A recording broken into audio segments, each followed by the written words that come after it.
Alrighty. We will wait, as usual, for some folks to come on here. And then once I get a few people on here, I'll start. In the meantime, I'll put the paints, the kind of paints I'm going to be using, right there.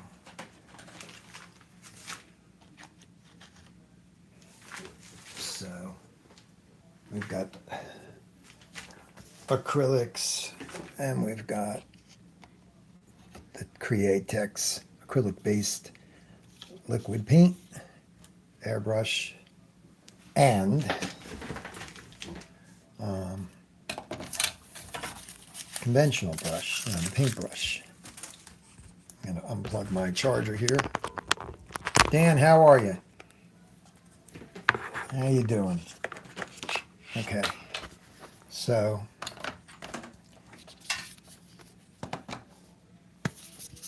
I'm just waiting a little tiny bit.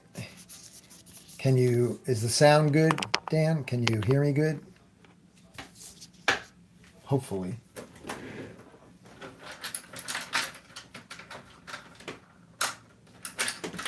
How is the sound? Can you hear me?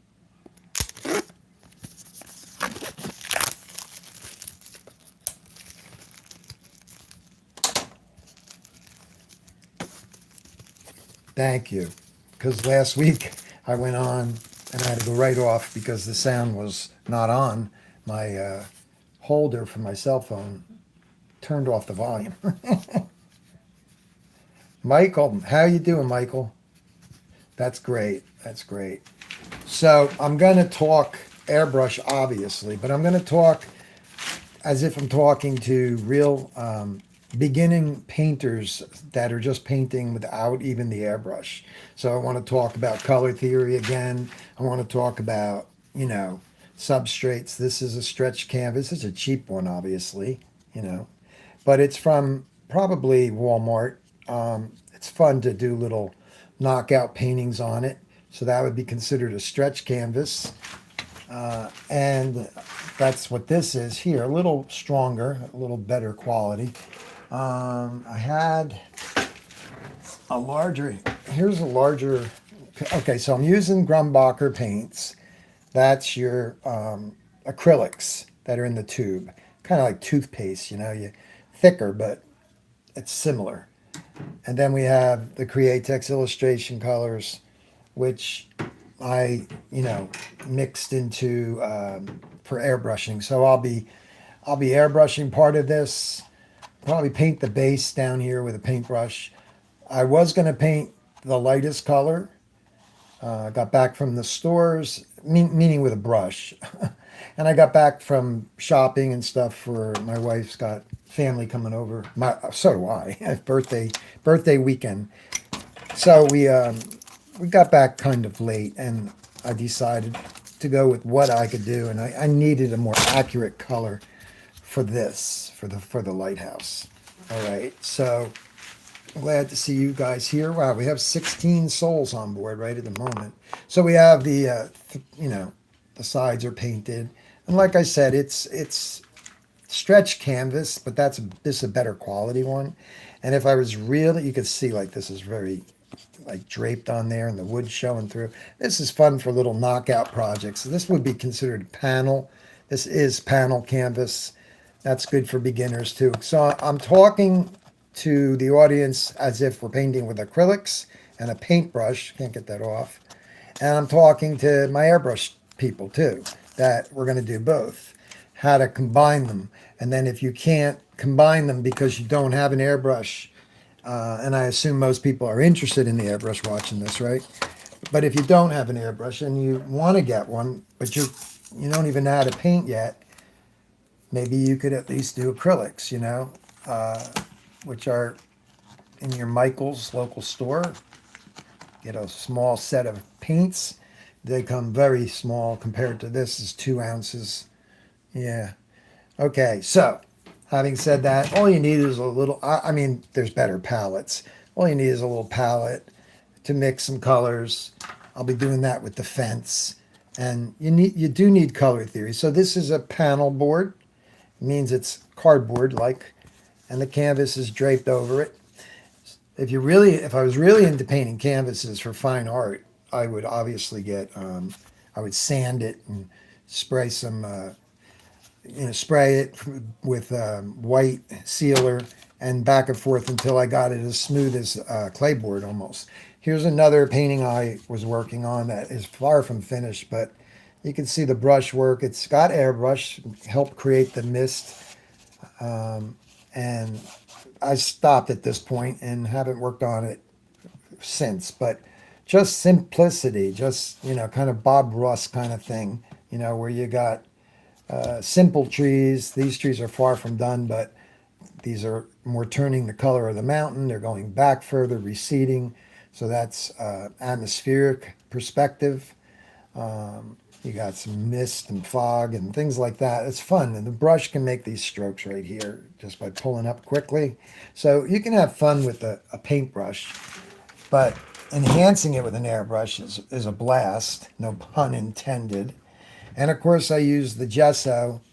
I wet this whole thing. I painted this white first, and I treated it like as if this was magic white from the oil painting world of Bob Ross and William Alexander and those guys, which allows it to blend like an airbrush. It's very pretty, soft, just slow drying time. That's what the gesso does for the acrylics to a degree, right? Probably not as good as magic white, but then you can use things like this. Okay, so without going crazy talking my head off, let's just figure out, let's get something started. So obviously the clouds, I took here my son's birthday card. He's not going to see this.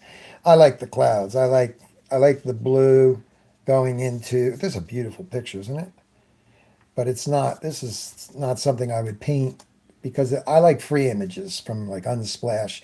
Somebody paid for the rights for this picture, but maybe they got it from Unsplash. But anyway, give the photographers their credit due. Plus, your copyright free. So that's an image of a thread, but it's almost like it's realistic, but it's not there really. But look at those clouds. It's just kind of what I have here, but I would be maybe running a little bit more of that blue and white to make the clouds have a little gray in it later on. But in the meantime, I have it under a piece of plastic sitting over on the sidelines because my wife says if I get paint on his birthday card, I'm dead. Or at least half dead. Okay, so she didn't actually say that, but now I'm getting warm. I got my long sleeves on. Patty, hello there. Hello, everyone. Great. Okay, so here we go. So what I'm gonna try to do is I'm gonna try the blue tape. Let me get a new roll going here. Still got some on here. I can use this. I just want to see how this behaves. I haven't done anything on canvas like this in a long time, so I am going to airbrush right onto the canvas right here. There will be painting too, like brush painting, but in the meantime, I'm starting off. I want to get something in the sky, right? I want to get this lighthouse started so you could see the middle ground. There's a foreground, middle ground, background. Okay, so whoops, that should go up all the way. So let me just put that on again. Hopefully it won't bleed under. It isn't going to be a big paintbrush mark. It's going to be airbrushed. So, and the reason why is I matched the color as opposed to trying to make the color in acrylic and it would have dried. It would have dried a half hour ago. It dries right away, pretty quick. They have wet palettes. I think Steve Leahy uses one for keeping his paints wet. It's like a moist thing. Okay, so let's get a little color on here. So all I'm going to do is think of the lighter color. Okay, you got the bigger picture here. Okay, I have a numbering system of finding like my number one color after I've matched it would be this. Okay, so if I just grabbed red, threw some guesstimation into it and said, oh, let me try to get that color, then I would have been like lost, because I'm using Drew's theory and I'm not teaching it, but I'm using it because I want people to purchase that color theory. It will take you light years into the future. So if you want your color theory on steroids and you want to match colors really accurately, you know, get his color theory in a box, classroom in a box. Then you own it, and you can study it. You can review it over and over again, like me. I've been to his classes. I've done all that, and I still bought that. Whoops, I still purchased that because it helps me understand what was he talking about in a 2-week classroom where the color theory is part of it. But, you know, repetition is the mother of learning, and I wanted to understand it deeper after many trial and errors at home. Okay, so I'm going to put in, I might as well use my clips. It's really been great for mixing. It's a gravity feed, the Eclipse by Iwata. It's called the HPBS, Bill Sneggin, BS. Okay, so let's just take that color, and this is the lighter color of the two. Shadow color is there. So let's say I didn't use the airbrush today, and I was mixing right now, you know, because it's going to dry, right? So I'd take the tube of, I would take red. Now you can see I would take red. I obviously would have been messing around trying to get close to that, but I used red, orange. I always want to put some orange in that red because of the white. It helps steer it away from pink. Okay, you got magenta was thrown in there. Yellow, of course. I kept shifting it over until I saw it get really closer. Burnt umber's in there. Because when that red wraps around into that shadow is not black. It's deep. It's got black in it, but it's very deep red, brown, you know, kind of. So burnt sienna, which is like an orange, right, brown. So anyway, and this is the shadow color. It looks violety. I threw more violet in it on purpose. So I put original mix plus the black and the red violet. So the original mix is that. And then I used a little bit of this, I had extra, poured it in. Then I started really dark, making that dark. But I'll be using the airbrush. So if you're using a paintbrush, you would paint the base color red, the lightest color, let it dry. You can even use a hair dry. Then you would take the darker color that you mixed, this color, I'm talking about with the tube paint, and then you would do what they call glaze. You would water it down, distilled water, and this is all dry now. Take the red all the way over and slowly but surely glaze on a see-through layer of the dark. And then you might have to second coat it and third coat it. But the thing is, with the edges and the soft blending, that would lend itself better to wet on wet. So it's very important, and it's something you'd have to just try yourself. There's so much to say about it, but glazing is done in, when we airbrush and we spray lighter, we're kind of glazing, right? We are glazing for sure. When we are, whoops, there's dark in there. Oh, that would have ruined my color for sure. The dark shadow color is in there. So I'm just cleaning it out. Unfortunately, it's got a big nozzle in this. It did not do anything to the airbrush. I'm just going to take the needle out, okay? And I'm just going in here with this Q-tip. I'm not saying the Q-tip's good. They have fuzzies on them. I've never had a problem, maybe once in a blue moon, but that's what I've been doing. But you got to be careful of your, you can use a paintbrush. That's better because there's no fuzzies. But my bad habits, I'll at least explain my bad habits to you. Okay, so let's try this wonderful red. That's a very old brick color. Okay, the silent air compressor is set on around 25. Again, I got to order a new gauge because I can't see through it. So I'm going to paint the whole area here with the base coat. I probably should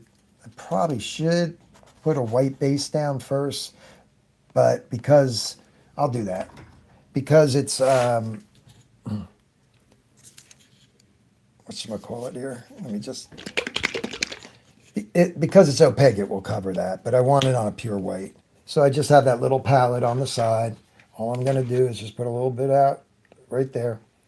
I set myself up different this time. I had the easel last week and all that happy stuff, but I decided I wanted to just have it closer. And if you look at last week's video, you'll see how I went after it. So you can just test the waters here with the edge. Let's see how that goes. And of course, this won't dry as fast. There's that arc on that one. And that goes all the way up to the dark area, which I can stop right there, I think. All right, hopefully this, I'm going to test the actual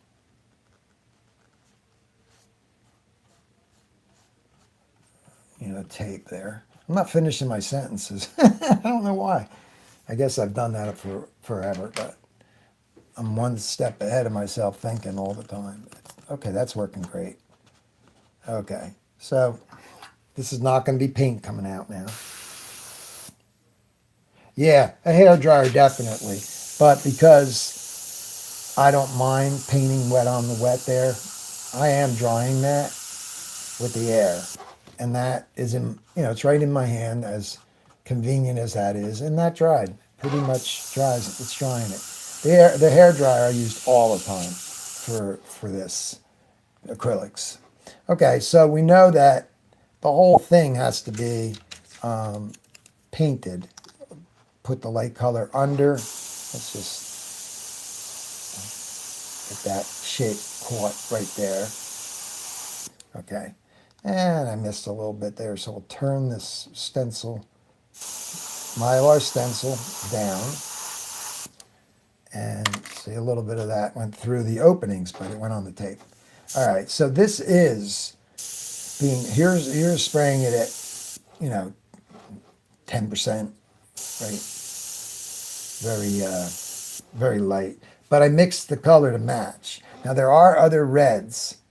There's other stronger reds on this base red, which I could put in with transparent and stuff like that, or I can just throw a little bit of the other color into more of another color cup and get that to be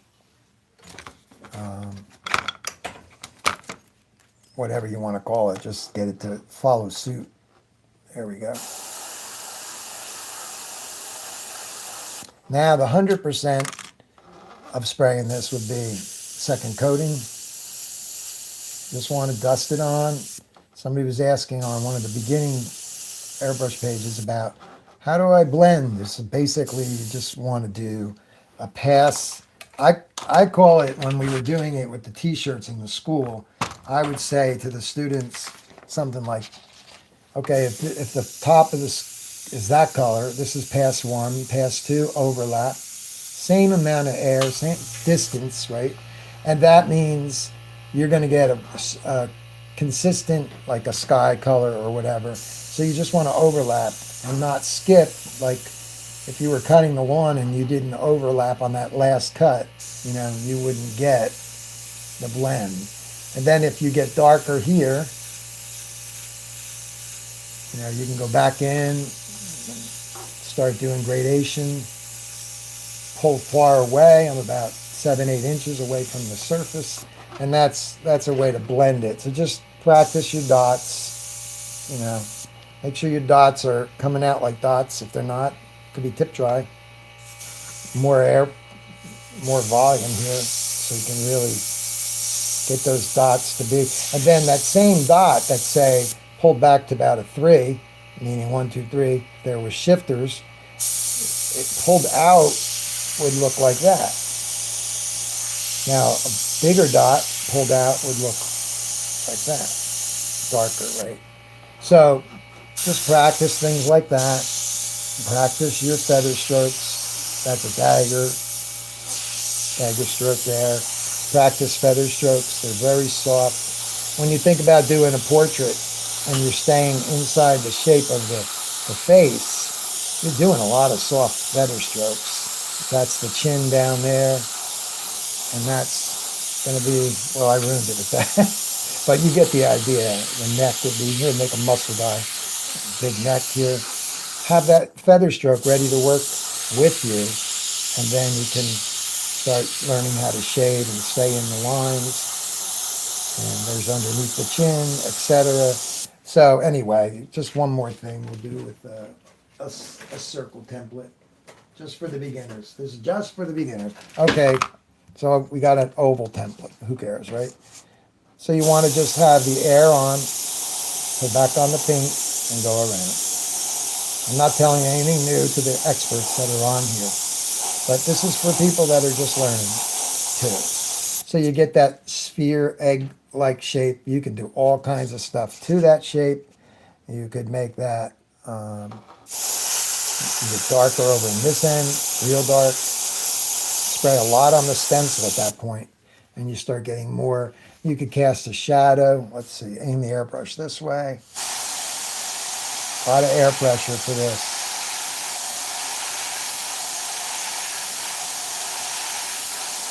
That's what's beautiful about the airbrush. It lends itself to blending very easily. And you can do many other things. But having said that, let's see where we're at with this. I still got the same color. I'm going to go after it again. Right here. That's pretty much 100%. Sprayed on the white. Looking at this wraparound here. That looks right. The pencil line looks wrong. So, okay. So that's the lightest color. And color gets all messed up when there's like blue next to that. It's not showing you the real color. So we want to leave that on there. And we'll go right to the shadow. The reason why I'm not going to worry about this shadow and do this part yet is because this is not the same color. It's a gray, a blue-gray color down here. Okay, that's on the white building. So, yeah, let's just get the shadow color going. Yeah, otherwise, you would, if it's one color cylinder, you would just take the shadow down the whole thing. All right, let's see. Pineapple pen. Okay, I'm going to get this hot extra shirt off now because things warmed up. All right. All right. That's better. Oh, boy. First you're cold, then you're hot. It's crazy. It was really windy here today in Toms River, New Jersey area. Okay. We were actually in Brick, New Jersey. It's the kind where your door could hit another car very easily by pulling it away from your hand. So you got to be real careful. Okay. So I'm going to take the darker color and I'm going to get rid of the other color. It's in the gun. Like I said, I'm using the Eclipse today. I have my micro. I'm waiting. It's fine, you know. I just was using this, so I stayed with it. All right, so you don't want to, especially it's not a big area. So the first thing I want to do is I want to start to come off the edge of this side, okay, right here. So I'm not too worried about that. I'm going to paint that white, so I will paint into that area. Let's just get it started. Paint mostly on the tape. And go all the way up and stop and look at it because it's very dark. It's very dark. So I'm going to second coat that same spot. Come in from this side.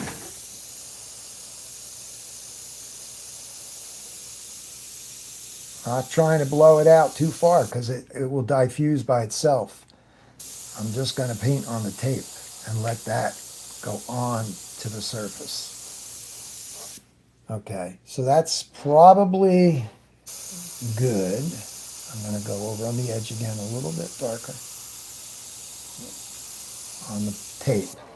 All right, so let's see what I'm getting out of this deal here. Okay. Getting a very, very hard edge, which is not, it's desirable, but it's not desirable in the sense of, I like it to melt into the sky, but that's pretty good. It could probably stand, and put a new piece there. That tore up a little bit of a white cloud because that was superficial color on top of the, so that's not acrylics, that's the t-shirt, the Createx paint that was sprayed on top of the acrylic paint, which was the base color. Okay, so again, the color theory is, let's take that off completely because I wouldn't mind having it. Look at the overspray, guys. Okay, so I didn't think to protect that area, and it's troubling, but the thing is, it's not the end of the world. It's just, what was I thinking, not protecting that. So this has some airbrushing on it. This has some, I don't feel like I can go clean it like the clay board. Let's see what this does. It's pretty strong material. That's the board too. I got to be careful because it's coming off a little bit. Okay, that's a little better. I'm going to be working on the sky. Okay, so you can see the overspray down here on the, let's get rid of that pencil line. On the white, so-called white area of this cylinder, this lighthouse, basic shape, right? I want to keep that roundness so it would actually get a little lighter over there. I see on the larger picture, I see a little bit of a red in there, but I got to be real careful because the red out of the bottle will ruin it. It's too saturated. So now we're talking about colors with the paintbrush too. So I'm going to try something unplanned. I'm going to try by taking, I need a sable brush. I could probably get around along with this, whatchamacallit, because it's really, this is just a flat, they call it. I'm going to try it. This is just the airbrush paint now. I'll just put that there as an, nope, it's too watery. It will dry, but I don't have that taped off, and that's that color on the edge. But it's real dark in here, and then it has the white. So let's just let that dry. You use the acrylics for this part, but this is a match, so I'm going with it. Just another coat here. Turn the brush up and in like a sign painter would do. I know that because I was a sign painter. And this is rounder right here. Little tremoring hands, nothing new. If you know me, that's what my hands like to do. They react to all kinds of foods and sugar, and I don't know. If I ride a bike, which I did not ride a bike, I could burn off some of the adrenaline, but that's what happens with my hands. But I get through it. Okay, so let's paint that down at the bottom. So I have one water on the side that I would call for dipping in, just to get some water on the brush. Then I have the same container for cleaning. So now I'll take that brush and I'll really go after it. And that can get dirtier, that water. And then when I want to bring it across, I can bring it to the cleaner water and do this kind of stuff in between, getting it. So this brush is a bit fat. I mean, it will work for that area, but I would feel more comfortable with a thinner, and I want to use a flat too. I don't want to use a round. This is a round brush right here. This is called the ferrule, and that's called a round brush. You can get them in fine points for detailing. This is flat, and it's good for painting areas like that. So I guess it wouldn't hurt to put the tape on the edge. I mean, I wanted to get something started, you know, with this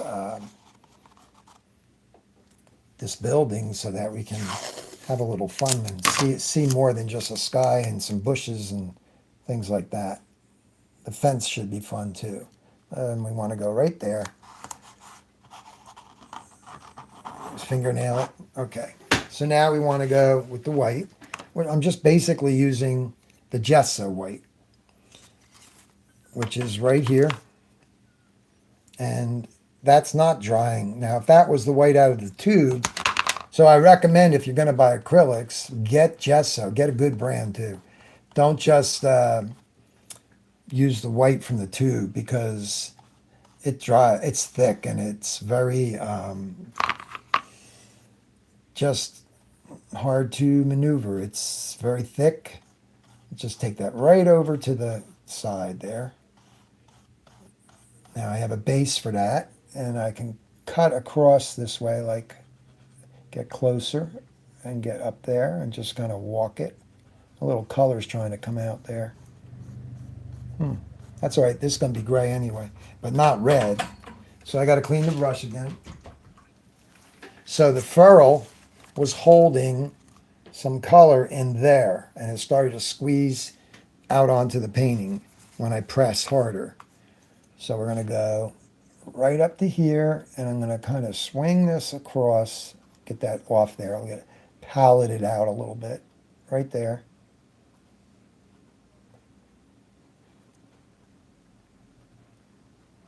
More liquid would help it on, as far as moving it, you could put distilled water into it. Okay, so there's a nice base. I can even come down onto those bushes a little more and repaint the bushes a bit.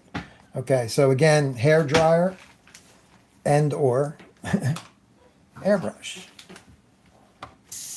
Because that's not, I see a little speckle there. It's not white. If you look at the photograph, it's an off-white. It's got a gray tone to it.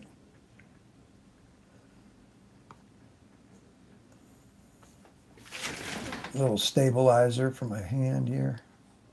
Get that perfect, near perfect. Okay, so the paint's on the tape. Now, I don't have any color mixed for that, but you can see the flatness of this area compared to that. It's going to get very dark in that area, so I'll just use a little bit of the darker paint on a brush for a minute to get into the shadow areas here. That area is going to be, and then there's going to be white.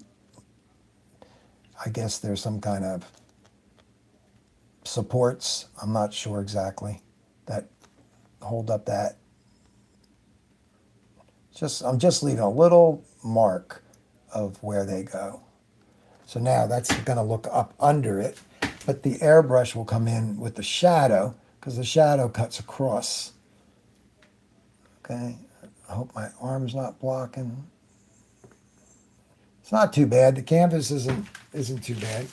It has tooth, you know, it's got some tooth to it, that's for sure. Okay, so then there's going to be a highlighted area in here with a ridge. I don't know what that is, but it's maybe for strength or maybe just for looks. I don't know. But that would be right here. Right there. It cuts right into the dark. So darks and lights in paint, it's values, right? All the values of the colors that help us. So before I go further, every once in a while I will bring out, I asked Drew Blair if I could I just want to tell you guys about his color theory in a classroom box. They call it classroom in a box. So if you purchase it, it's not a kit that you're going to start painting like an apple or a cherry or a shark or something. This is a color theory strictly, and you're going to get the color theory color wheel that is 5 color wheels. I think the total investment is like, if you don't buy it, you're crazy. I really mean that. The investment, if you are doing fair and you can swing a, I don't know what the price is, but it's, I think I paid 2.25, 250. I don't remember. So go to the website. But this is the lightest color wheel. This is the true one we use all the time. This is like lighter and lighter values, right? Darker. And then there's where you start seeing your burnt umbers and burnt sienna, kind of in the orange area, burnt umbers up in the scarlet area. Anyway, he takes you on a journey to deep, deep color theory understanding that all I'm doing is showing you his color wheel, his color chart that you get with the kit. You also will get the larger color wheel, and he'll teach you how to use it like you never ever knew.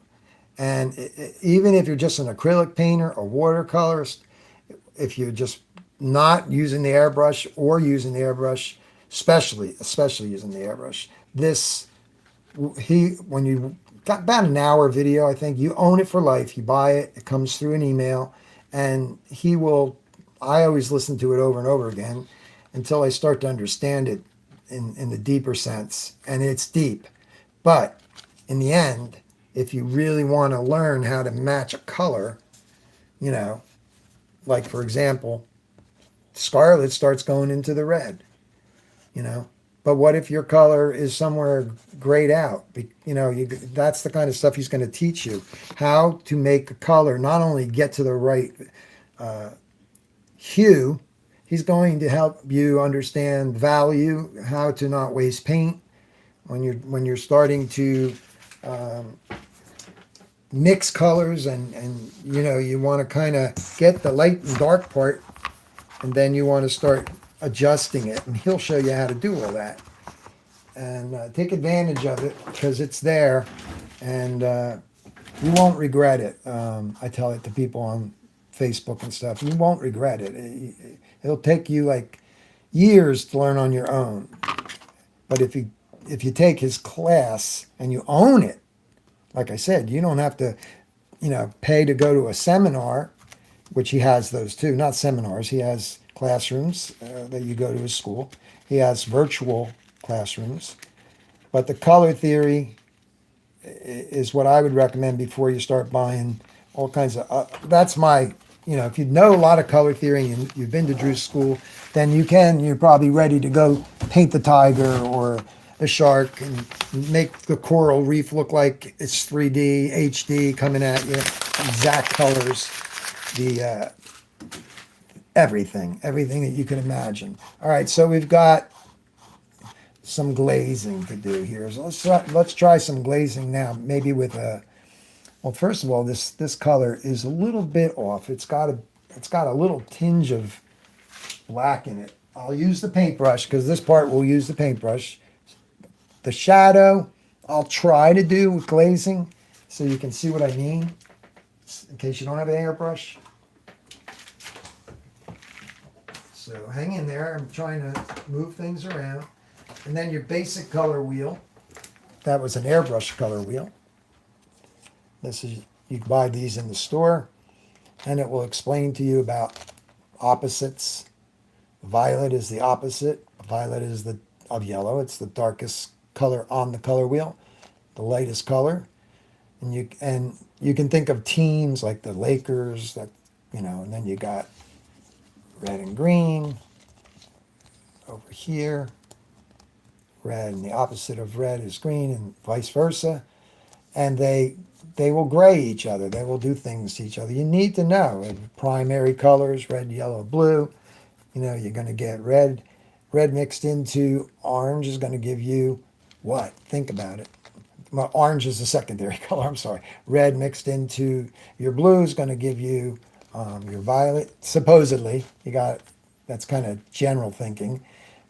You're going to get your greens from blue and yellow, etc. Christmas colors. team like the Lakers. That helps you remember. The sky would be the blue, the sun in the sky. So you have orange and blue. You need to know that. And then you need to know how do you make color lighter and darker, like a black and white grayscale. The same thing's happening over here, but it's in color. Number 5 value, number 6, etc. So get into some basic color theory. If you're a beginner, and if you're just painting for forever and you never did color theory like I used to do, then you got to get it, you know. Okay, so I'm going to take a little bit of, let's see, what color is that? That's like a bluish color. But over here in the other photograph, it's more black and white gray. So I'm going to put a speckle. I'm going to use the airbrush paint. You can use your tubes of paint, but I don't have to put out the thick black and the thick blue. I can just dip into, I've done it before, I can just dip into the colors that I have here. That actually was moss green. So I'm going to put a drop of black in one of my little things there. And I'm going to put a drop of, I guess, cobalt blue. You know, in your colors here, you know, you got your tube colors. That's matching the same name as the cobalt blue in the Createx colors. Oh, come on. It's the second time I dropped that painting. Good thing it's under plastic. I'll show it off. It's not my work. I won this. This is not in a frame yet or anything. This is Steve Leahy. If you don't know him, you've got to know him. These are, I think he calls them 345s. He does, this is 3x4. And he used to do 5 and give them away. Just go to, you know, Stephen Leahy or Steve Leahy. I'm not sure how, I think it's Steve Leahy. But Steve Leahy, I won this just doing that little thing he does. Just look at that. That's a real quick painting for him. Look at the thin lines. He cuts out stencils like a machine. I mean, look at this stuff. Look at those guys. And it's simplistic. He's not trying to do, he can do photorealism. Like this is pretty photorealistic right here. But he's not trying to paint their faces in this picture. He's just putting them in very professionally. Look at the blur on the helicopter. Thank you, Steve, again for this gift.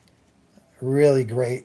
Steve Leahy, he has a Monday Night Live on at 6 o'clock, 6 to 7. I think it's at 6 to 7, 7 to 8. Yeah, something like that. Well, you check him out. He's on there every Monday, and he does YouTube stuff. He's doing something tonight, I think, about 8 o'clock. I could be wrong, but he's got a fantastic professional setup, and his teaching skills go along with his artwork. He's A+ right there. And another A+ one that teaches is, of course, I said Drew Blair. I love Timothy John Luke Smith's work. He'll show you black and white. He'll show you colors. He'll take you on a journey. Some things are free. Some things you can do with, you know, being like a student that you're paying for the class, but you're going to be guided by him. The best way to learn is in person. That's the best way to learn. Okay, so I'm just going to mix this on the side here. I'm just going to drop a little bit of distilled water into my palette right here. And then I'm just going to play around with a fine brush here. And I'm going to just, I got to be careful because black, I don't want black. I just want a dirtied up white that shows it's a little bit, you know, and I did see a little blue in it on the other one, so let me get my cobalt blue. Okay.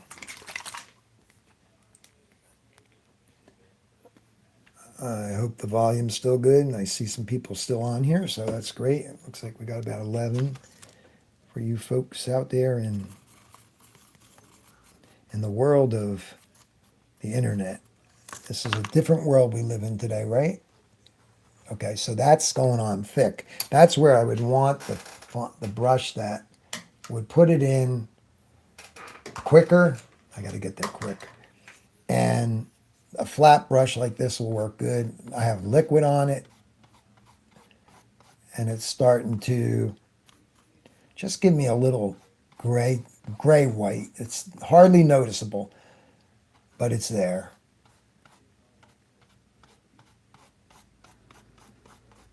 Now I'm going to go over it, get the water out of the brush, squeegee it like that, and then just smooth it over a little bit. And if it's not enough, which it doesn't look, it changed it a little bit, but I'm going to go a little more grayer. So you're going to see this one a little more, hopefully. Wow. White on white, man. Okay, let's get this gray going here. You can always second coat it. There it is. And it's still not looking too gray, but it is grayer than the clouds. It's definitely not a pure white. Okay, now it's time to do this because I got too much paint on there, and just pull it across. The shadow will help make the sphere. So that's just the whole building. And the shadow comes in.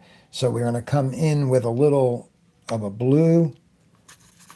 So I'm going to try to glaze. Okay, so I've got the water here. I've got some blue. I got some white. I'm kind of making a blue-gray, liquidy glaze. And I'm going to just second coat this right here and see how it goes. It might be way too late. But hopefully, I really should air dry that so that it's not just blending into it.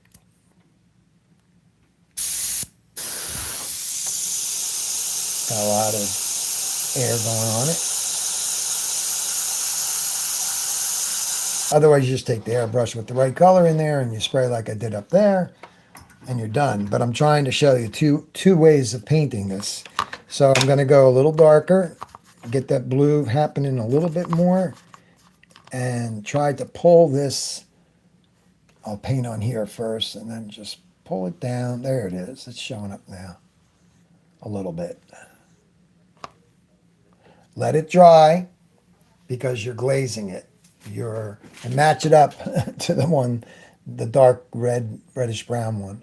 So let that dry, or air dry it, or a hair dryer. And then you can back off. You can paint less and less to the edge because the edge is darker to some degree. So give it the knuckle. It's a little tacky, but I'm going to go a little darker with that. Still trying to keep it gray-blue, you might say.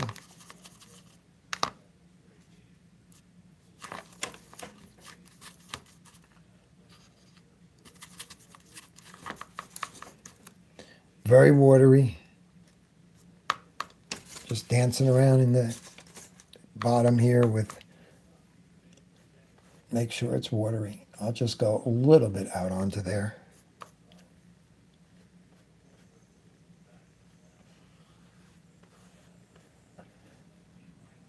A little more gray. Now I got to go to the water. So see, I went here for the gray, but it's too thick now. It will just cover that like an opaque, and then just make it reduced, and then again see-through. Now I'm getting a little bit more of I want more of the blue. Get a little braver, and I'm going to put more blue on it. There we go.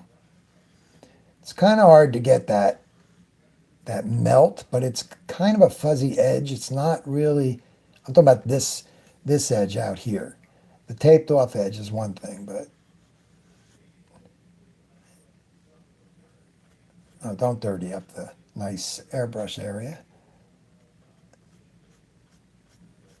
So there's a good example of going over the line to go back to the pure white.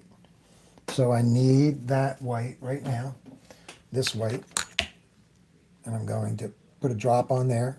It's very liquidy. And now I'm going to just take this grayish white and kind of knock that back where I kind of went outside the line a little bit and get a little more water in it so it kind of blends. I'm just paleting it off. There we go. Just knock it away. So we got a nice shadow there. We're going to go with that for now. I'm going to put this into here. Don't let your brushes sit on their brush part. Flip them upside down, get water on them. Here, I got that going the wrong way. Because they'll bend them, they'll hook. And that's not good. There's windows in the building, etc., things like that. Okay, so let's take this tape off and see if we got anything good. Trying to tear up that. It's tearing up the airbrush cloud. That doesn't seem to, it's not biting into the original base coat there. That's a pencil mark. Okay, so we've got a building that's starting to, if you look at this, this is smaller and tighter. Whoops. That's not as dark, but that doesn't mean I can't put a little more black in the color and go in here, put a piece of tape on it and hit just the edge again to get that to happen. So for now, that's a good thing because you can always add the darkness. I've got the color, but right now I'm rolling back about 3 feet, 4 feet away in the rolling chair, and I'm just looking at it, and I'm like, yeah, I'm liking that, So now let's remove this. I'll worry about the top of that. I'm trying to get something done that you guys can see. So there's a thing called an underpainting in, oils and acrylics and things like that. And the underpainting is just kind of like putting in, like I did last week, areas that are where you're going to work on top of that. Like, for example, this color here is the darker of the trees, right? That could go either way. You could do your dark area and then you start coming in with your lights. And that's the way I would do it, and etc. and so on. So there's a light drawing of the fence that's there. So you could think of it a couple ways. You could start putting some greenery in. It's like, you're going to go out onto the posts. So if some of this grass or whatever, weeds and plants and I don't know what it is, if some of that is going to hang over the actual painted post, then you want to paint the post first, and so I'm going to paint the post in, but I'm going to do it treat it like a almost like a cartoon. I'm going to just put in simple gray. You can airbrush on top of it. I don't have the color mixed. I'll mix it right now. It's not a Payne's gray. It looks like the old wooden fence grays. This one out here has more wood tones in it, like brown, almost like browns. But I can start with a base, like by my thumb there, that gray. So I'm just going to mix that up, and I'll take another palette here for this one. This will be acrylics, no airbrush. And the nice thing is then you don't have to tape off. And this is a very rough looking fence. It's not needing to be taped off at all because it's like pieces of wood that are really cool looking. I mean, it's really out of shape if you stare at it. I mean, it's all, wavy and stuff. So we'll do that. I can put this up here.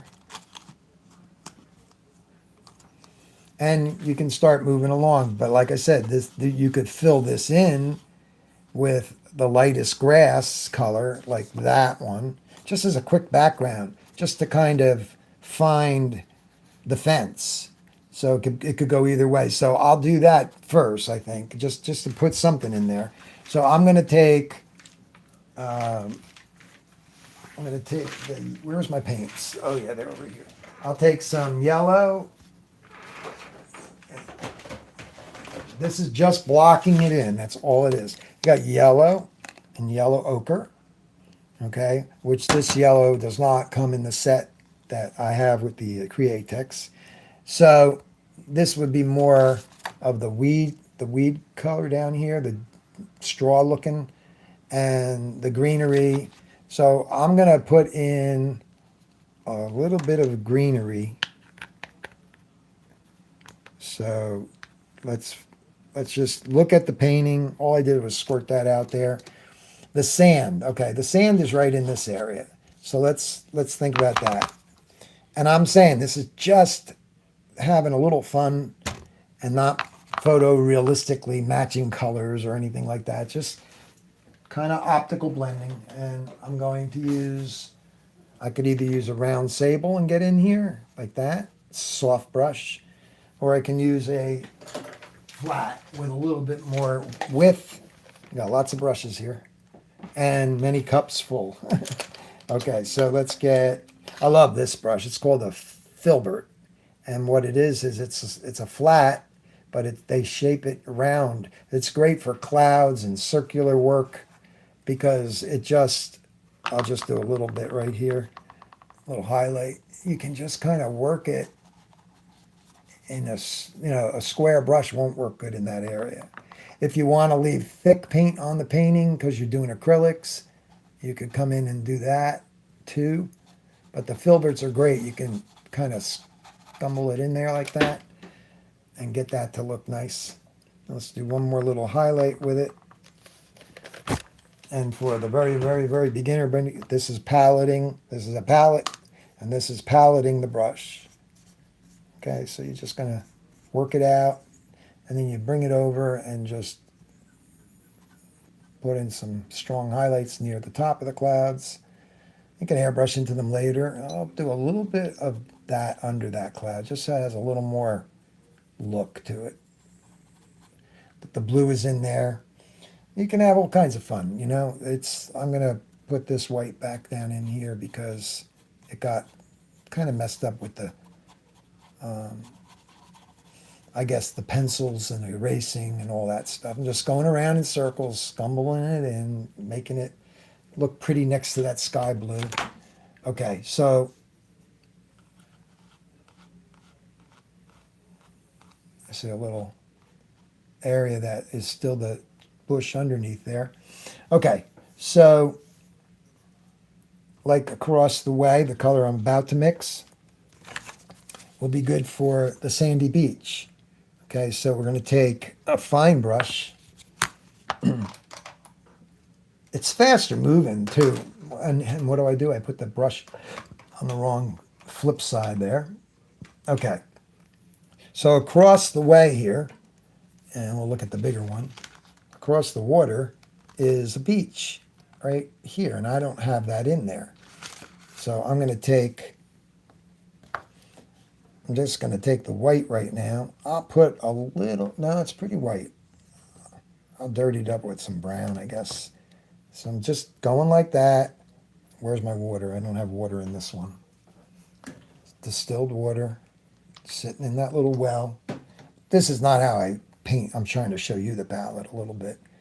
So get the beach across the way, just a little off white. And it's just to indicate that there's a beach there. It's all kind of a Bob Ross kind of thinking. Just right here.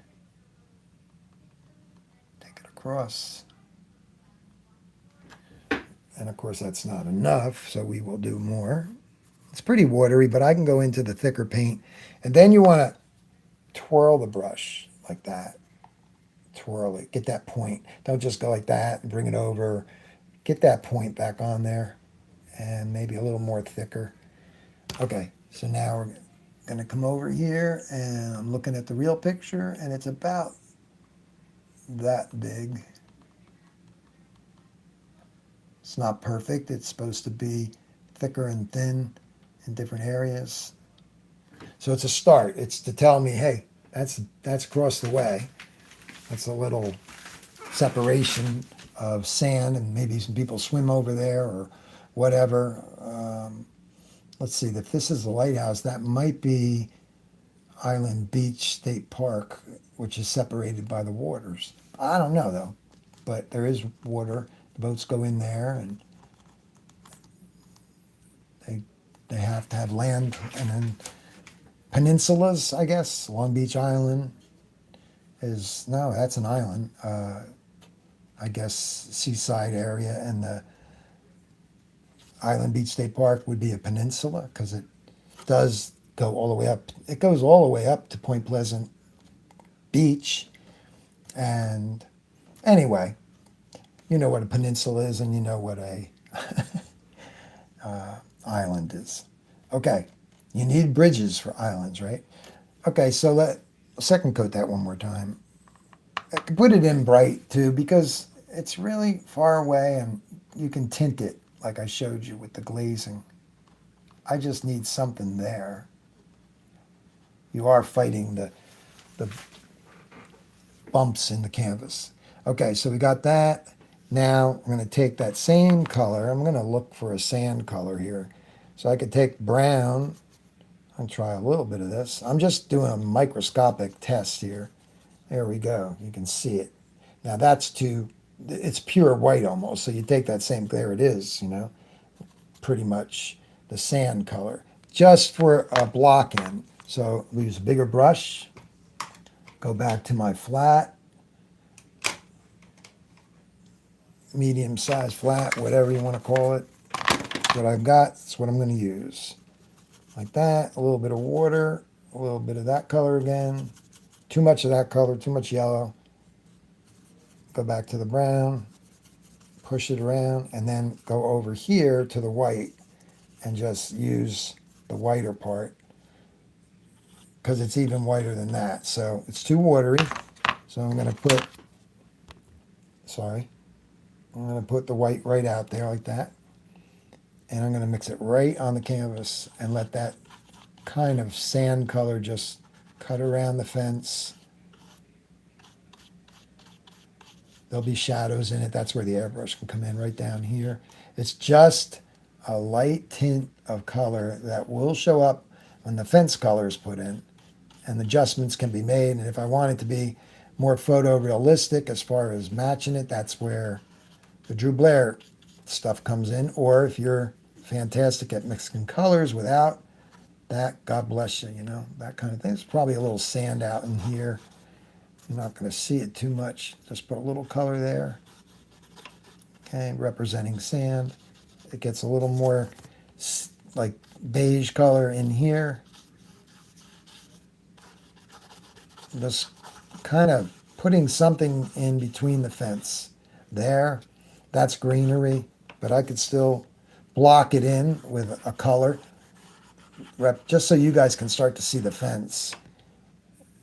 And a little water there, too much water. And this isn't even the right color. This is just underneath, you might say. You could probably put in a greenish color here, you know, a light green. And while it's still wet, I can do that. I'll take, oh gosh, let's see. I'll take my moss green over here. And I'll just use a little bit of that with the yellow. So all I did was take a drop of the moss green. I used the yellow ochre. And I come in here and I get like a base color of a greenish color for the weeds to go on top of. It's all wet, so it works out good. The fence is very like organic and natural, wavy kind of piece of wood. Makes it look good. Just put it in, just block it in. It helps me find the fence, right? This is, you don't have to do all this, but it's just another way. Now, where is that one? That's right here. I'm just blocking it in a little bit. If I went too far, when I make my gray color, I bring the fence back down. A little white on this. It's very fluid. It runs nice. It flows nice, I should say.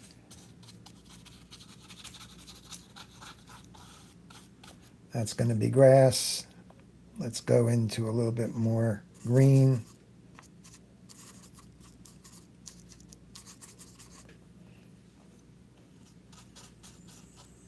Even in here, see, you start getting almost abstract shapes. Just have fun, and then you could put the real deal in there, the real weeds that are in the photo.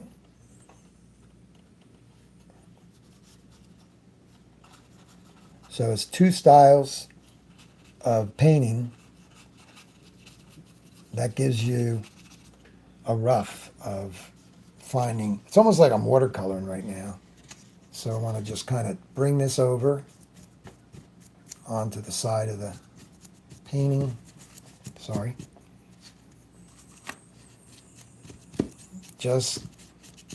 I want the edges painted. That's why I'm doing this. Okay, so that's good for now. Okay, so you can see it's starting to have almost like a watercolor feel for it, where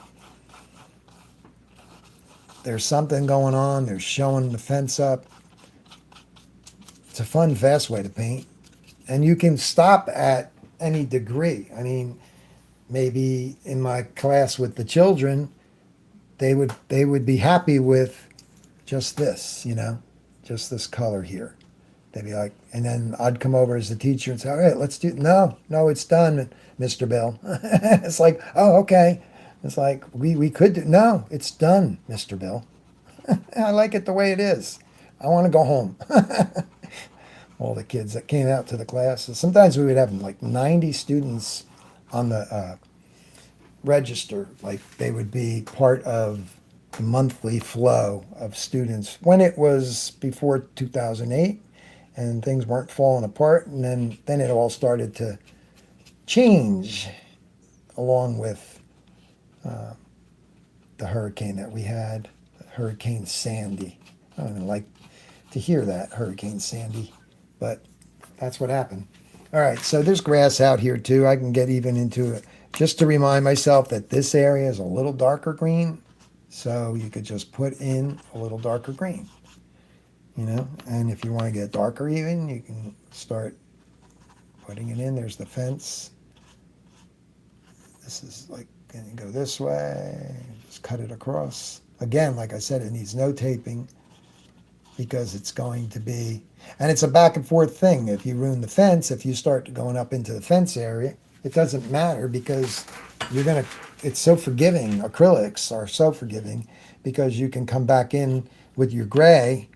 Let's put a little gray in there right now. Let's get, I'm going to use I think I already have it out. The black, the tube paint is what, I have out too, but a drop of this in the white will happen quick, and I'm happy with that. But this has to be much lighter because it's just an undertone I want. So I want that gray to almost not be that gray.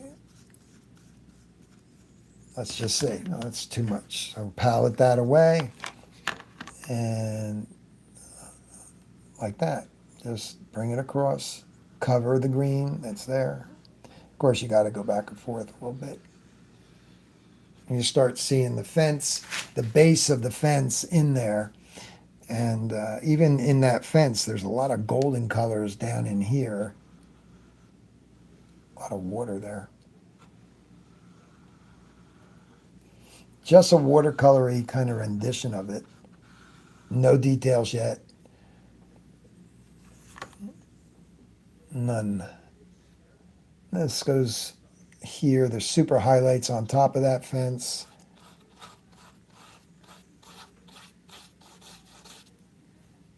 You can cut this way because it's liquidy, so it will do it. this is the one that's kind of weird. It goes up like that, and then it comes down.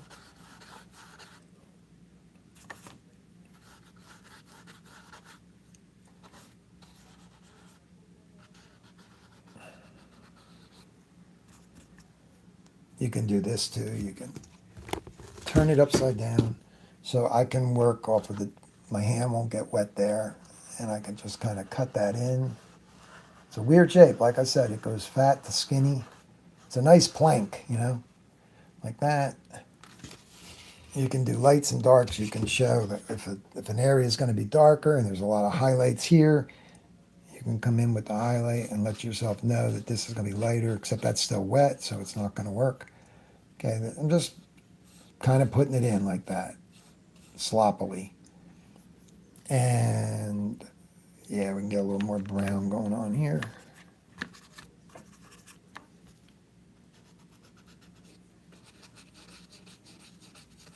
Just to send that into a different world. That's green, Bill. You don't want green. You want brown. This is the darker area.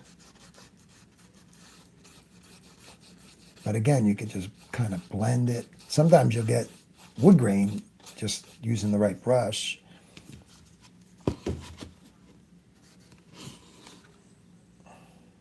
Where is my water?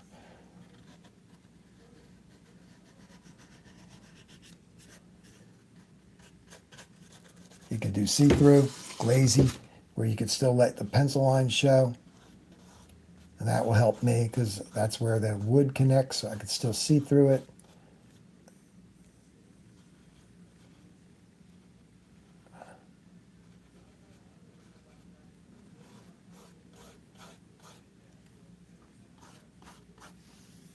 That's more grayer.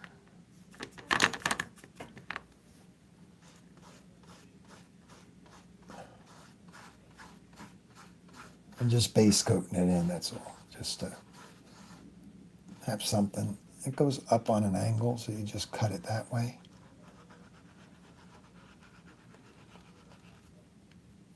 And if you got too wide, like if you're rushing and you made that too fat, you just come in and use the other color because it covers. Yeah, it's a little bit, well, it actually is wide there. Kind of goes like that. Okay, I can trim that back if I have to. Those other boards are really light.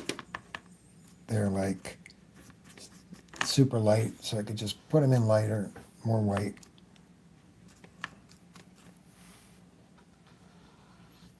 No, it's not much lighter, but, and I think it shoots over this way. There's one there. Now the green's getting covered a little and cleaned up. And then that goes and shoots down in here. And that's where a little more darkness comes in, just so I could see it. I'm kind of drawing with the thing. It's not going to be this dark. It's going to, I'm just drawing with it. And then there's a plank that comes from this way. And they meet out in the weeds like that. So it's just giving me something to work with. There's a nice shadow there. That will be nice airbrush, you know, a nice airbrush look. That's real dark on the edge. Okay, so at this point it can be dried up with the hair dryer, or, and the hair dryer is better. It's got the heat, right? But I can help it along a little bit.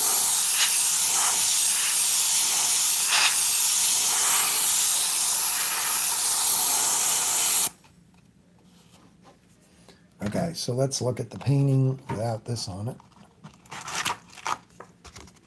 Okay, so there's that. So push this over there. All right, so it's roughed in, and because you start losing the drawing, you know, especially when you're trying to trace down from a black and white with this bouncy material. I put a paperback book in here, and then your pencil can not puncture it, but it's still like a drum. It's very, it moves around a lot, and it's not very fun to work with. So that's roughed in. This is kind of getting more polished, okay? But this now is being roughed in Okay, so that greenery is going to go to the top of the fence, but I think this particular board might, and now I'm not worried, right? Here's a really nice flat by Robert Simmons expression brush. Yeah, the greenery, the board is a little bit bigger than that. It's higher up, or it does something like it. One of them cuts through here like that, and then it just kind of bows. It goes like this a little bit. So the green can come down further, obviously. So I'm just gonna rough that in like that. Don't get a brush that's bigger than your area, because then it won't work. Okay, so that's all dry and nice. It's going to be real dark here. This is more thicker I'm putting on now. It's going to get really dark over here. So I'm just kind of sketching a little bit again. Wood grain's going to show. Super highlights are going to pop out on top, up in here. If I had some white, it would. And again, I don't want this to be a thick, like thick, pasty kind of effect. I want this to be just, yeah, there'll be some things going on. There's going to be some light coming through, just busting through, oops, through the weeds and stuff. This will be lighter up in here. Let's square that off over here. This goes on an angle like that, and then it squares off that way. So there's like sunshine hitting that part. Okay, so this is just roughed in, and then I see some more of the green kind of area over here under that piece.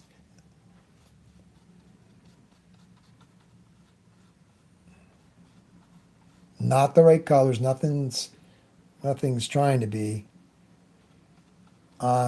It's almost like I'm drawing. I'm just trying to create where everything is. There's going to be some nice weeds in here that are going to be that color more. This is kind of just telling me where to go.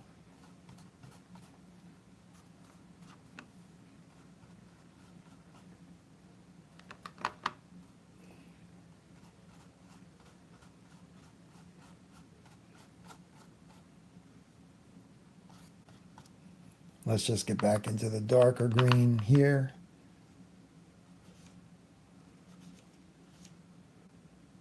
It says highlights all over it, but we're just going to put that in like this. Can almost make some leaves just by doing that.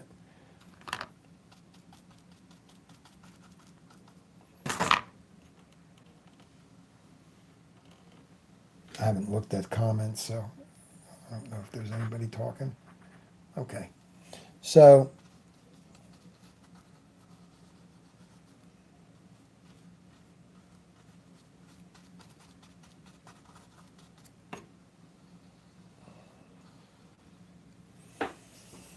okay, so it's being roughed in, and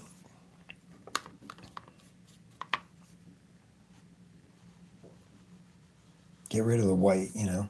It's not the right colors going on here. It's just helping me get rid of the white of the canvas and see what I'm going to do with it, with all of it.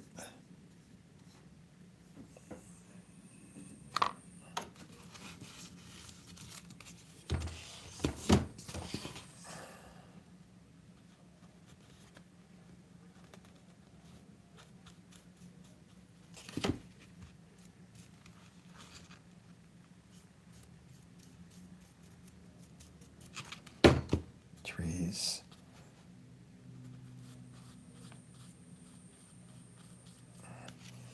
Okay, so let's see what we got. You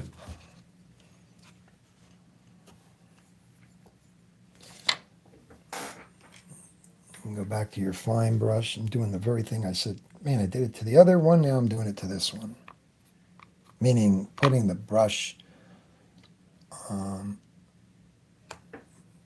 yeah, ruining the brush. That's what I'm doing. Okay, moss green. Again, the tubes, you know, this, I'm using this, and I'm using some little droplets for like areas, like this would be the sky color, but I used cobalt blue with it and white and different things. So this is not finished up in there. That's got areas that are going to be treated really nicely. Like I'm going to go right next to the tree, right there, right next to the, where you start doing detailing and you get breakaway little dudes like that. And then all of a sudden, this guy starts getting up here, some see-through areas of just where the sky comes through a little bit. Just do right here because this is not an accurate color. Just want to bring it up to the sky a little bit more. Okay, so yeah, so now you're painting on top of that to get your shapes in there, such as the little pillars up there. So I would go after some water, and I could just clean the brush out a little bit. So you're just building on top of what you already have there. And in this case, I need a little bit of white just to indicate these dudes, which are, they're there. They're just, one of them is right to the edge almost. It's right here. This is very watery too, right now. I could look at it under a magnifier and get it more accurate, get the shapes to be more accurate. And I take the dark and go back in with the dark and fix it. Whoops, too much paint. Twirl that brush, twirl it again.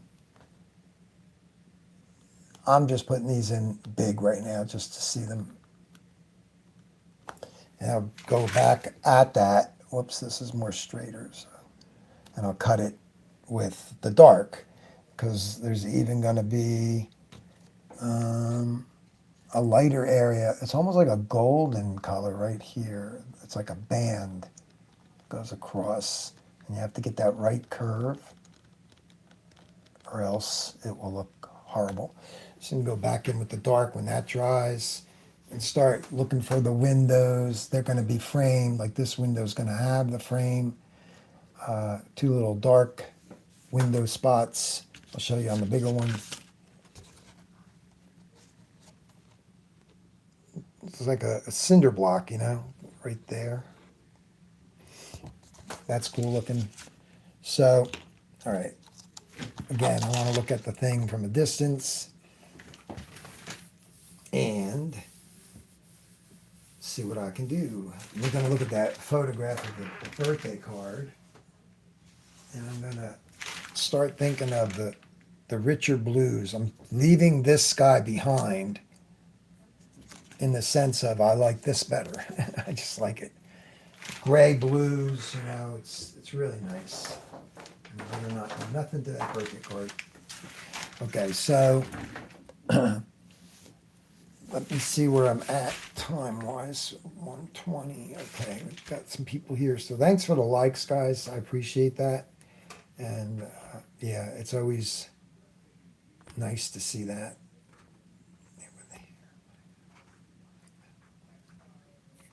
Okay, so yeah, just look at that. I just want to make sure if people were on here before I said hello to them. Okay.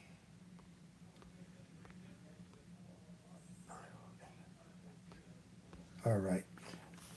All right, so again, this is, the detailing comes in, it's time consuming, but it starts to become, everything you do on top of this underpainting starts to become very realistic. If you want to get real tight and put in every little thing you see there, it's like cat fur or, you know, individuals, you put it in, you put the shadows in, you make sure you got the right, tones. Like I could take a pencil and redraw where this intersects right here. Okay, so I've got this coming out right about here, right about this is coming in like here. It goes up and in like that. And then there's a plank that's right here. And then it goes down. And it's basically coming out of, it's a slot that it's in. So that's that piece. And then there's a highlight on that side, or I'll just shade it. And then that's that thing. And then it comes out of, this is a side to this. This is actually cut like that. This won't ruin anything because it's dark. It's going to be dark in there. And then this plank goes in, so this line goes over. And then there's a beautiful highlight in here. I'll show you in a second. This is going to be a highlighted area right in there. And this is going to be dark in this area. That would be that area there by my thumb. Sun's bursting in, and the true color of the boards is the sunlit color. This got like old wood, like a dock. It almost looks like my painting I did of this bird. And let me see if I can get that and show you. That's what I'm about to show you is airbrush. It's pretty big, so I got to be careful. I don't know. Just give me 1 second.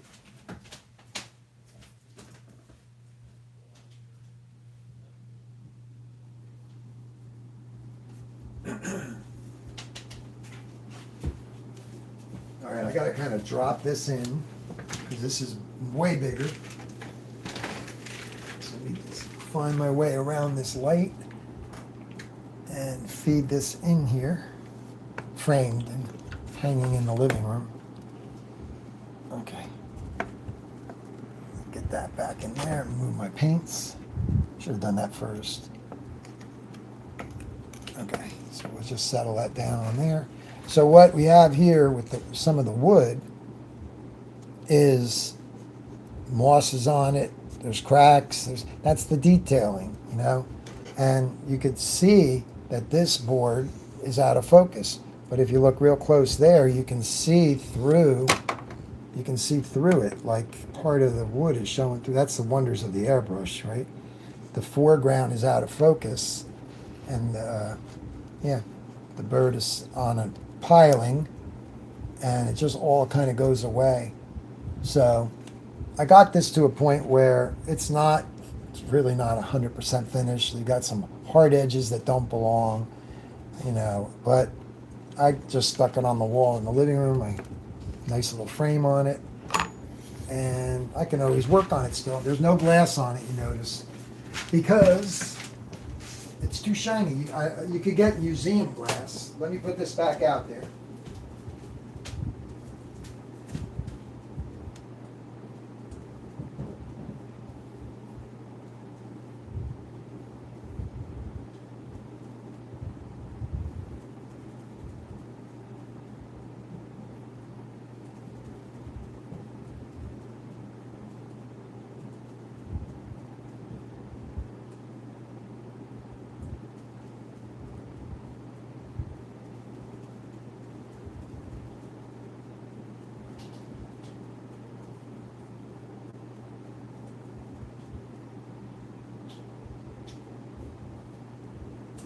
Okay. I did cheat and go look at the score of the Mets game. So they got 8 and the other team is 2. I'm happy. Okay. So let's see where we're at here. All right. So we've got, I got to shut this thing here. So we've been using the Eclipse gravity feed airbrush. I've got my little micron, which is fine. It's working fine. It's just I was mixing with the Eclipse. That's what I do all the time because the opaques are so thick. So I have both airbrushes here. I have a manifold that holds the 4 hoses. so I can have two more. I have HP pluses and another Eclipse over there. Got a broken HP plus, needs something. I forget what's wrong with it, but this is a nice airbrush. It's cheaper than the Micron. It's like, I think I paid $250 or $225 for it. And I bought two of them back in the day because my airbrush school got really busy and a lot of people want to illustrate, so I needed more Illustrator guns and I didn't want to buy Microns. So these are very high end though. They're great airbrushes, but this one's out of commission. And I have one other one and then two Eclipse and a lot of Eclipse t-shirt guns, lots of them. That's where, you put the bottle in the bottom and you go for it from there. So, okay, so you can kind of see that the painting is at a place where you can do all kinds of things to it at this point. It's going to be detailed. I guess we'll put that into next week's live stream, and that'll be however far I get next week, because I won't have to focus. I might do the windows, they're tiny little things. I might put a couple things together and get into the weeds and the shadows with the airbrush and really make this, once this becomes at least as realistic as this is starting to look, then it will start really, looking cool. Because the darks in here alone are going to make this really start to pop. But there's a lot of fine detailing. There's little leaves in here and stuff. It gets tedious actually, but it's got to be put in. And this isn't correct. There's actually more building color comes in right here, the white, but that gray is in there, and I am seeing a little pencil line still. So as I come this way, but having said that, let's see what we got here. That's a nice color there, and that's this base color. So maybe I will come in with, because I don't have a mixed color, so I don't want to make the wrong color. No, I'm not gonna do that, because if I make the wrong color, I'll be unhappy with the sky. So I got this done. I've got the layout in, and I'm gonna call it. I'm gonna call it for now. Yeah. So anyway, you can share this to your page if you're interested. You can share it to somebody else's wall or an airbrush page, and show the steps from part 1. This is part 2. By the way, my little advertisement, I said the date was wrong. I said today is, I think I called it the 15th or the 14th, but then I wrote on it. I for Facebook and stuff, I corrected it there, and on the typing on the little picture that you get in the still shot of before you click on that little advertisement video. So this is the Grumbacher. They also make oil paints, and it's pretty cool. These have been sitting around for a while, and I didn't have to use the pliers. You like to clean them, you like to clean off your threads so that you can have them open easily, seal them off like that. And it goes a long way. I got some great colors. That's a turquoise green. This might come in handy. And when you look at some of this greenery right here, but again, it's not out of the tube. You've got to know how to mix colors. Like I said, you watched the beginning of the video. I showed a little bit about the Drew Blair color theory. I showed you his color wheel, and try to steer you over to School of Realism. The reason why I push it is, as an artist myself that didn't really, I drew, I painted, I was in the sign business, but I didn't really study color. I'm talking basic color. My wife was helping me in the sign business, and she would say, put a little of this in that, but I didn't know how to make flesh tones. But when I went to Drew's classes, and it could have been in York's class or Turry Hill, if they're doing something more realistic, they're gonna show you some color theory. But when you go to trying to match colors dead on, it's more tedious, and that's what I liked. So that's why I talk it up a lot, because it's my favorite. Might not be everybody's, but some people like to paint very abstract or very loose. Some people paint realistic, but without all the, worrying about some of the colors being so accurate. And I could have mixed that. This is pretty accurate, but it does have some other reds in it and stuff that are just a little not. It's not all the same value. It's got a different value red there. Maybe value isn't the right word. A different hue of red there. Just little tweaks, a little glow of a red off of that shadow, that kind of stuff. And I like to look deep into a photograph under magnification or larger photographs. Like when I do pet portraits, I might blow up the sections, like the eye of the dog. I might make it way bigger than I need it so I can see the real super details, or the nose with all the texture of the dog's nose, or etc., the fur. So, all right. Well, I hope you enjoyed watching this, and I'm going to go watch the Mets. I got a lot to clean up here, though. I got a lot to clean up. So, because I've got the airbrush and the acrylics out. But have a good night, and I'll see you next Tuesday. If everything goes well, I'll advertise it. If I'm not coming on for, some reason, then I will let you know. I'm trying to be consistent with Tuesdays. Wednesdays are my backup day, but not a lot of people jumped on, so they're not used to it, so they didn't know. But anyway, have a good night. Keep on painting. God bless you guys. Be safe and enjoy this world of art, because I love it. I love music and I love art. Good night, everyone. Take care.